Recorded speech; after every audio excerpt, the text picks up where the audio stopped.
இயக்குனர் இமயம் பாரதிராஜா அவர்களினுடைய மகனான மனோஜ் பாரதிராஜா அவர்கள் திடீர் மாரடைப்பால் உயிரிழந்த செய்தியானது சமூக வலைதளங்களில் வெளிவந்து ரொம்ப பெரிய பரபரப்பை ஏற்படுத்துச்சு.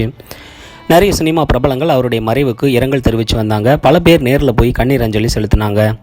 இப்படிப்பட்ட சூழலில் அவருடைய தந்தையான இயக்குனர் இமயம் பாரதிராஜா அவர்கள் தன்னுடைய தள்ளாத வயதிலும் ஓடி வந்து தன்னுடைய மகனுக்கு அஞ்சலி செலுத்திய காட்சிகள் சமூக வலைதளங்களில் வெளியாகி பார்ப்போர் அனைவரையுமே கண் கலங்க வச்சது. பாரதிராஜா அவர்கள் 80 வயதை கடந்தும் கூட அவர் இன்னைக்கு பல மேடைகளில் பல நிகழ்ச்சிகளில் கலந்துக்கிட்டு இருக்காரு.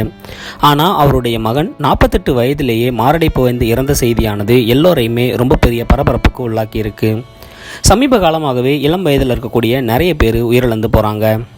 பாரதிராஜா அவர்கள் நடக்க முடியாமல் ரொம்பவே கவலை தோய்ந்த முகத்தோட கண்ணீர் வந்தும் வராமல் அவருடைய மகனுக்கு அஞ்சலி செலுத்திய செய்திகள் சமூக வலைதளங்களில் வெளிவந்திருக்கு.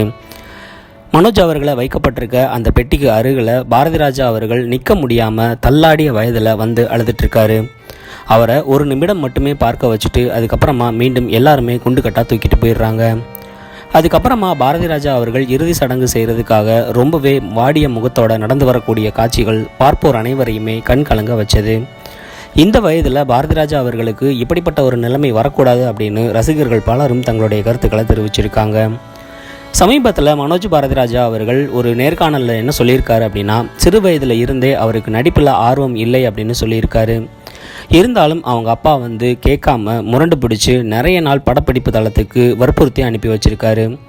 ஒரு சில நாள் படப்பிடிப்பு தளத்தில் இருந்து ஓடி வந்ததாக கூட சொல்லியிருக்காரு. இவருடைய முதல் திரைப்படமான தாஜ்மஹால் திரைப்படத்தை அவருடைய அப்பா தான் இயக்கியிருந்தார். அந்த திரைப்படத்தில் ரகுமான் இசையில் இடம்பெற்ற பாடல்கள் எல்லாத்துக்குமே வரவேற்பு கிடைச்சிருந்தாலும் கூட மனோஜ் அவர்களினுடைய நடிப்பானது ரசிகர்களால் விமர்சிக்கப்பட்டுச்சு. அடுத்தடுத்து கடல் பூக்கள், அல்லி அர்ஜுனா ஒரு சில திரைப்படங்களில் நடிச்சிருந்தார். இருந்தாலும் நடிகர் மனோஜ் அவர்களுக்கு நீண்ட காலமாகவே இயக்குனராகணும் அப்படிங்கிறது தான் ஆசையாக இருந்திருக்கு. ஒரு சில திரைப்படங்களில் உதவி இயக்குனராக பணிபுரிஞ்சிருக்காரு. அதுக்கப்புறமா மார்கழி திங்கள் அப்படிங்கிற ஒரு திரைப்படத்தை சில வருடங்களுக்கு முன்னால் இயக்குனார். அந்த திரைப்படத்திற்கு இசைஞானி இளையராஜா இசையமைச்சிருந்தார். அந்த திரைப்படமும் ரசிகர்கள் மத்தியில் எதிர்பார்த்த அளவு வரவேற்பை பெறலை. இப்படிப்பட்ட சூழலில் தான் நடிகர் மனோஜ் அவர்களினுடைய மனைவி நடிகை நந்திதா எப்படி அவங்கள திருமணம் செஞ்சுக்கிட்டாங்க அப்படிங்கிற செய்தியை இன்னொரு நேர்காணலில் சொல்லியிருந்தார். ஆரம்பத்தில் பாரதிராஜா அவர்களுக்கு நந்திதாவை பிடிக்கலை அப்படின்னும் அதுக்கப்புறமா தான் அவங்கள திருமணம் செய்ய ஒத்துக்கிட்டாரு அப்படின்னும் சொல்லியிருக்காரு.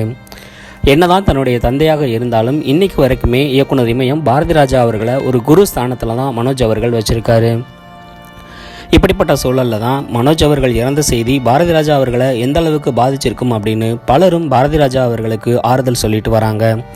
இசைஞானி இளையராஜா அவர்கள் கண்ணீர் மல்க தன்னுடைய நண்பனின் மகன் இறந்த செய்தியை கேட்டு வீடியோ ஒன்று வெளியிட்டிருக்காரு. ரஜினிகாந்த், கமலஹாசன் உள்ளிட்ட முக்கிய பிரபலங்கள் பலரும் மனோஜ் அவர்களினுடைய இறப்புக்கு இரங்கல் செய்திகளை தெரிவிச்சிருக்காங்க.